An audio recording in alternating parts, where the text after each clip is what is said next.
ফজরের 2 রাকাত সুন্নতের পরে 100 বার দোয়াটি পড়ুন, দুনিয়া আপনার কাছে নত হবে, আপনি ধনী হয়ে যাবেন ইনশাআল্লাহ। নবীজি সাল্লাল্লাহু আলাইহি সাল্লাম সেই সাহাবীকে বললেন, তুমি কি ফেরেশতাদের দোয়া ও আল্লাহ তাআলার সৃষ্টিজীবের সকল সৃষ্টিজীবের তাসবিহ তুমি পড়ো না?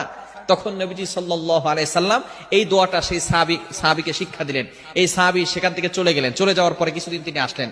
আসার পরে বললেন, ইয়া রাসূলুল্লাহ, ইয়া হাবিবাল্লাহ, আপনি আমাকে যে দোয়াটা শিক্ষা দিয়েছিলেন এই দোয়াটার আমল আমি করেছি। এই আমল করার ফলে আল্লাহ পাক রব্বুল আলামিন আমাকে এত পরিমাণ সম্পদ দিয়েছেন, এই সম্পদ রাখার জায়গা এখন আর আমার কাছে নাই।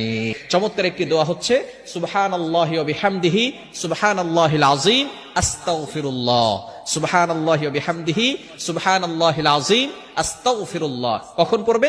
সুবহে সাদিকের সময়। এই সময়টা হচ্ছে 2 রাকাত নামাজ, অর্থাৎ ফজরের 4 রাকাত নামাজ, 2 রাকাত সুন্নত, 2 রাকাত ফরজ। 2 রাকাত সুন্নতের পরে